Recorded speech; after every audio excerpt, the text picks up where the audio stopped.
नमस्कार दोस्तों, अभी एक बड़ा खुलासा हुआ है कि इस कोलकाता केस में बहुत अमीर और ताकतवर लोग शामिल हैं और वे इस केस से बचने के लिए अपनी सारी ताकत, रुतबा और पैसा दांव पर लगा रहे हैं और अपनी इज्जत बचाना चाहते हैं। लेकिन कहते हैं ना कि एक दिन शेर को भी सवा शेर मिल ही जाता है। एक दिन ऊंट भी पहाड़ के नीचे जरूर रहा है, चाहे वह कितना भी बड़ा क्यों ना हो। उसे पता चल जाता है कि हाँ, मेरे से भी बड़ा कोई है इस दुनिया में। जी हाँ दोस्तों, जिस तरह संजय रॉय को ताकतवर लोग मोहरे की तरह इस्तेमाल कर रहे थे, अब इस मामले में और कितने लोग शामिल हैं उससे भी पर्दा सीबीआई ने उठा दिया है, क्योंकि इस बार संजय राय ने खुद ही इन सभी के नाम बताए हैं। वह अब तक नाम इसलिए नहीं बता रहे थे क्योंकि उन्हें डर था, लेकिन अब जब उनकी जान और इज्जत दांव पर लग गई है तो उन्होंने सोचना बंद कर दिया है यह सब। और सीबीआई के सामने यह बात सामने आई है कि इस मामले में एक बड़ा सुराग सामने आया है, जिसे जानकर आपके पैरों तले जमीन खिसक जाएगी। आगे मैं कुछ डिटेल बता रहा हूं, लेकिन उससे पहले कृपया इस वीडियो को लाइक करें और चैनल को सब्सक्राइब करें और डॉक्टर बिटिया को न्याय दिलाने के लिए कमेंट बॉक्स में यह भी लिखें कि डॉक्टर बिटिया को न्याय मिलना चाहिए। अगर आप हमारे चैनल को सब्सक्राइब नहीं भी करते हैं तो भी मेरी आपसे एक छोटी सी विनती है, छोटा सा निवेदन है कि आप डॉक्टर बिटिया के न्याय के लिए आवाज जरूर उठाएं और ज्यादा से ज्यादा लोग कमेंट में लिखें कि न्याय मिलना चाहिए। डॉक्टर बिटिया के साथ किए गए इस अपराध के लिए अपराधियों को क्या सजा मिलनी चाहिए या फांसी होनी चाहिए? फांसी होगी, फांसी होगी, फांसी होगी, फंसी होगी। तो दोस्तों, सबसे पहले ऐसा कौन सा बड़ा खुलासा है जो आज तक नहीं हुआ? अब इस मामले में एक नया एंगल सामने आया है दोस्तों। इतने समय बाद कोलकाता केस सुलझ नजर आ रहा था, लेकिन इस बार फिर से एक बड़ा नाम सामने आया है।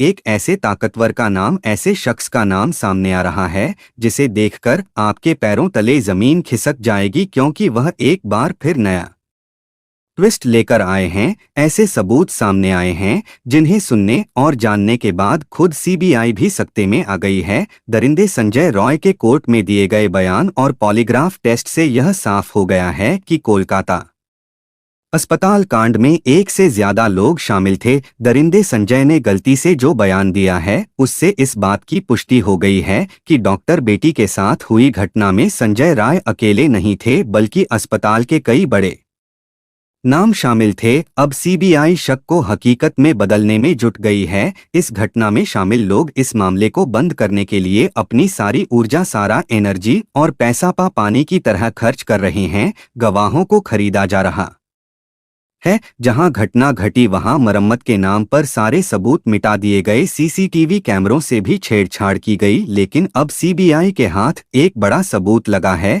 जिससे यह खौफनाक खुलासा हुआ है। लेकिन इन सब के बावजूद भी अब सीबीआई के हाथ एक बड़ा सबूत लग गया है। अब यह साफ होने लगा है कि डॉक्टर बेटी के साथ दरिंदगी में तकरीबन 7 लोग शामिल थे। इस भयंकर खुलासे में बताया गया कि करीब 7 लोगों ने शराब पीकर पीड़िता के हाथ को कस के पकड़ा, उसे मारा पीटा और उसके साथ गलत काम किया। खुलासे में यह भी दावा किया गया कि 7 में से 2 लोगों ने महिला का पैर पकड़कर अलग कर दिया। लेकिन मामला सिर्फ यह नहीं है। खुलासे के बाद यह साफ हो गया कि इसमें अकेले संजय रॉय का काम नहीं था, बल्कि इसमें कई लोग शामिल थे। अब प्रिंसिपल संदीप घोष समेत 7 लोग का बचना नामुमकिन है। यह सब कुछ जानेंगे विस्तार से, लेकिन वीडियो में आगे बढ़ने से पहले आपसे एक ही रिक्वेस्ट है कि अगर आप भी इस डॉक्टर बिटिया को इंसाफ दिलाना चाहते हैं तो वीडियो को बिना स्किप किए लास्ट तक जरूर देखें। डॉक्टर बेटी के लिए, उस बेचारी बिटिया के न्याय के लिए कमेंट बॉक्स में एक बार जस्टिस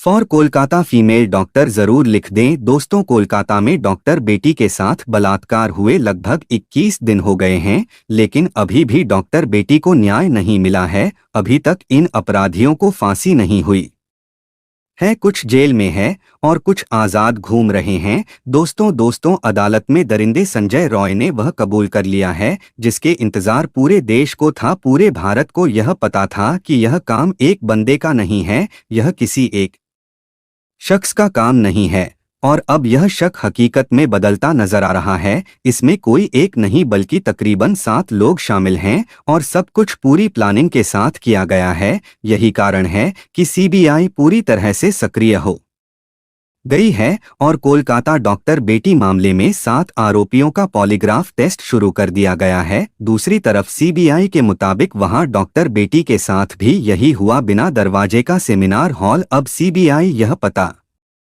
लगाने की कोशिश कर रही है कि क्या सेमिनार हॉल के बाहर कोई पहरा दे रहा था। सेमिनार हॉल से कोई चीख या फिर शोर क्यों नहीं सुनाई दिया। इन सभी तथ्यों से यह स्पष्ट होता है कि डॉक्टर बेटी के साथ दरिंदगी सेमिनार हॉल में नहीं बल्कि दूसरे कमरे में की गई और फिर जब उसके साथ मारपीट की गई तो उसे सेमिनार हॉल में लाया गया, जिसके बाद उसके शव को दरिंदे संजय रॉय को सौंप दिया गया था। लेकिन अब कोर्ट में संजय रॉय के बयान और पॉलीग्राफ टेस्ट से यह साफ हो गया है वह असल में अकेला नहीं था। यह तो हमें अदालत में संजय के बयान से पता चल ही जाएगा, लेकिन उससे पहले चौंकाने वाला खुलासा हुआ कि इसमें 7 लोगों के शामिल होने का दावा किया जा रहा है। बात यह है कि सोशल मीडिया पर एक पोस्ट में दावा किया गया है कि कोलकाता के RG Kar medical college and hospital के एक डॉक्टर बेटी की हत्या संजय रॉय ने नहीं बल्कि अस्पताल के एक ट्रेनी डॉक्टर ने की थी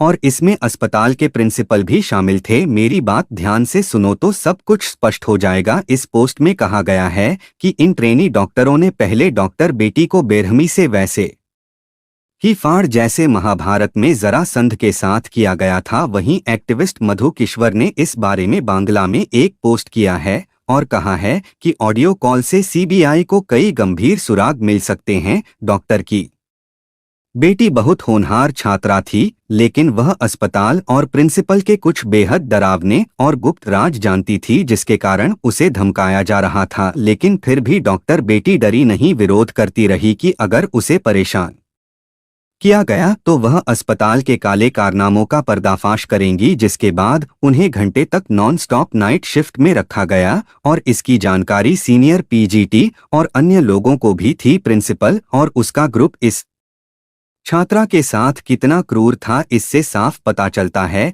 कि प्रिंसिपल समेत पूरा अस्पताल इस महिला के खिलाफ था, क्योंकि वह सच्चाई और न्याय के लिए झुकने को तैयार नहीं थी। इन सब के बावजूद वह लड़की अपने स्टैंड पर अड़िग रही। 9 अगस्त 2024 की रात इन सभी ने पोस्ट में शेयर किया कि डॉक्टर बेटी के साथ हुए अपराध से पहले यह सबसे खौफनाक खुलासा है फिलहाल, और सीबीआई इसी आधार पर जांच आगे बढ़ा रही है। बातचीत से यह भी पता चला कि पहले कई पीजीटी और वरिष्ठ डॉक्टर सेमिनार रूम में आराम करते थे, लेकिन उस रात कुछ छात्रों को वहां अकेले सोने की इजाजत मांगी गई थी। अफवाह फैला दी गई कि कमरा अंडर कंस्ट्रक्शन है और कोई वहां नहीं जा सकता, वहां जाना रिस्की है, वहां रिनोवेशन का काम चल रहा है। इस अफवाह के कारण जिसके बाद सेमिनार हॉल में कोई नहीं गया। अस्पताल के डॉक्टर ने दावा किया कि घटना से पहले 4 साथी छात्रों ने सेमिनार रूम में उसके साथ खाना खाया था। एक लड़की समेत 4 लोग सीबीआई के रडार पर हैं और उनका पॉलीग्राफ टेस्ट किया जा रहा है, लेकिन इसके बाद पीड़िता को सेमिनार रूम में अकेले सोने के लिए कहा गया। बातचीत में यह भी बताया गया कि करीब 7 लोगों का एक ग्रुप नीचे गया और शराब पी, फिर उन्होंने पीड़िता के हाथ कसक पकड़ा, उसे मारा पीटा और उसके साथ दरिंदगी की और घटना में एक महिला ने भी मदद की। खुलासे में यह भी दावा किया गया है कि उसमें से 2 ने पीड़िता का पैर पकड़कर चीर दिया, जिससे उसकी पेल्विक की हड्डियां टूट गई। उसके शरीर में कोई कपड़ा नहीं था। पैर दोनों राइट एंगल में मिला, एक पांव बेड के इस तरफ एक पांव बेड के उस तरफ मिला। जब तक नहीं टूटता है इस तरह 2 पांव को नहीं चीरा जा सकता है। उन्होंने उसकी कोलर बोन को भी तोड़ दिया और फिर उसे उल्टा लिटा कर उसके ऊपर जूतों से रौंदा, फिर उसके सिर को इतने बुरे तरीके से कुचला गया कि उसकी खोपड़ी फट गई। इस तरह से 9 अगस्त की देर रात कोलकाता के आरजी करर मेडिकल कॉलेज में डॉक्टर बेटी के साथ दरिंदगी की गई। देखिए, अगर यह सभी बातें सच हैं तो फिर सीबीआई को इन 7 लोगों के खिलाफ सबूत जरूर मिलेंगे और संजय रॉय के साथ इन 7 को भी कड़ी से कड़ी सजा मिलेगी। इसके बाद जब यह सभी लोग वारदात को अंजाम देकर सीढ़ियों से नीचे उतर रहे थे तो संजय रॉय को देखा गया, जो ग्रुप डी के दूसरे कर्मचारियों के साथ शराब पी रहा था। इन डॉक्टरों ने संजय से कहा कि सेमिनार रूम में जाओ, वहां तुम्हारे लिए एक लड़की है। इसके बाद संजय ने डॉक्टर बेटी को अर्धनग्न पड़ा हुआ पाया और उसके साथ गलत काम किया ताकि उसका लिक्विड भी उन साथ मर्दों के लिक्विड के साथ में डॉक्टर बेटी के शरीर में चला जाए। सुबह उस बिटिया का अर्धनग्न शरीर मिला। इसके बाद देश भर में डॉक्टरों ने विरोध प्रदर्शन किया। यह ट्वीट सीबीआई की जांच में काफी महत्वपूर्ण होने वाला है। इस मामले में 7 आरोपियों का पॉलीग्राफ टेस्ट शुरू किया गया है। सीबीआई सूत्रों के मुताबिक आरोपी संजय राय ने पॉलीग्राफ टेस्ट के दौरान बताया कि वह सेमिनार हॉल में पहुंचा था। डॉक्टर की पहले ही मौत हो चुकी थी और वह डरकर सेमिनार हॉल से भाग गया था। आरोपी संजय राय ने खुद को निर्दोष बताया है और जेल अधिकारियों को यह भी बताया है कि उसे रेप और हत्या के बारे में कुछ भी नहीं पता है। साथ ही मेडिकल कॉलेज के प्रिंसिपल और 4 डॉक्टरों के खिलाफ भी मामला दर्ज किया जो घटना की रात एक वॉलंटियर्स थे। इनमें से कुछ डॉक्टरों ने 9 अगस्त की रात पीड़िता के साथ खाना खाया था। फिलहाल इन सभी से सीबीआई गहन पूछताछ कर रही है, लेकिन आरोपी संजय ने एक बयान देकर सभी को चौंका दिया है। दरअसल 23 अगस्त को कोलकाता की सियालदा कोर्ट ने संजय रॉय को 14 दिनों की न्यायिक हिरासत में भेज दिया था। इस दौरान मैजिस्ट्रेट ने संजय से पूछा कि वह पॉलीग्राफ टेस्ट के लिए क्यों तैयार हुआ। इस पर संजय ने कहा कि मैं निर्दोष हूं। इसे लेकर संजय ने कहा, पॉलीग्राफ टेस्ट से साबित होगा कि मैं निर्दोष हूं, मुझे फंसाया जा रहा है। संजय के इस बयान से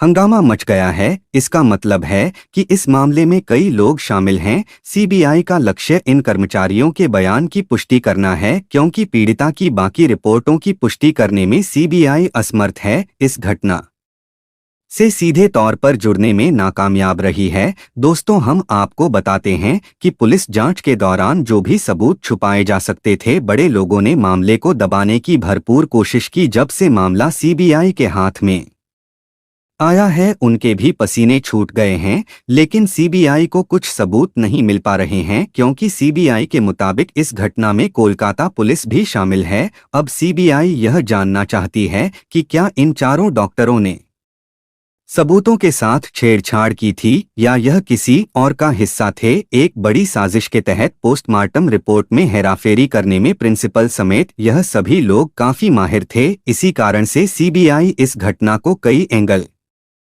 से जांच कर रही है। आरजी करर अस्पताल के प्रिंसिपल संदीप घोष से लगातार पूछताछ की जा रही है, लेकिन वह बार बार अपने बयान बदल रहे हैं। इससे यह साफ होता जा रहा है कि कांड में उसका बड़ा हाथ है। उसके घर पर भी सीबीआई और आयकर की रेड मारी जा रही है, लेकिन सवाल यह है कि जिम्मेदार कौन है इस पूरे मामले में। पर्दे के पीछे कौन लोग हैं जो इन सभी को बचा रहे हैं और कौन गुप्त रूप से इन सभी को बचा रहा है। अस्पताल के सेमिनार हॉल के दरवाजे की सिटकनी कुछ दिनों से टूटी हुई थी और यह बात सबको पता थी। इसी कारण जब डॉक्टर रात 2 बजे से 3 बजे के बीच में सेमिनार हॉल में गई तो दरवाजा बंद नहीं कर पाई, लेकिन फिर भी किसी को कुछ पता नहीं चला कि अंदर क्या चल रहा है, या फिर सबने सब कुछ जानते हुए भी आंखें बंद कर ली। सीबीआई यह भी जानना चाहती है कि सेमिनार हॉल से कोई चीख क्यों नहीं आई, जबकि सेमिनार हॉल साउंड प्रूफ भी नहीं है। आपको बता दें कि आरजी करर अस्पताल में अश्लीलता का धंधा चलने का आरोप लगा है। कभी ड्रग रैकेट तो कभी अश्लील काम किए जाने जैसे गंभीर आरोप लगे हैं। अब सवाल यह उठता है कि क्या महिला डॉक्टर को यह सब पता था, तभी तो उसने अस्पताल के काले कारनामों को उजागर किया था। आरजी करर मेडिकल कॉलेज में कथित वित्तीय अनियमितताओं की जांच सीबीआई ने शुरू की थी, जबकि अदालत ने सीबीआई को 3 सप्ताह के भीतर प्रगति रिपोर्ट पेश करने का निर्देश दिया था। लेकिन अब सवाल यह है कि इस घटना का मुख्य आरोपी संजय रॉय नहीं तो कौन है? इस पूरी घटना में असली गुनहगार, असली अपराधी कौन है? दोस्तों, इस घटना को डोट बताने का उद्देश्य किसी को ठेस पहुंचाना या परेशान करना नहीं है, बल्कि आपको सचेत करना और जानकारी देना है। आप लोग इस प्रकरण के बारे में क्या सोचते हैं? आप इस घटना का मुख्य आरोपी किसे मानते हैं? कमेंट बॉक्स में ज़रूर बताएं और साथ ही दोस्तों कमेंट बॉक्स में जस्टिस फॉर फीमेल डॉक्टर ज़रूर लिखें और इसे अपने दोस्तों और रिश्तेदारों के साथ ज़्यादा से ज़्यादा शेयर करें ताकि यह जानकारी सभी तक पहुंचे और उस लड़की को न्याय मिले। दोस्तों मिलते हैं अगले वीडियो में, तब तक के लिए जय हिंद, जय भारत, वंदे मातरम।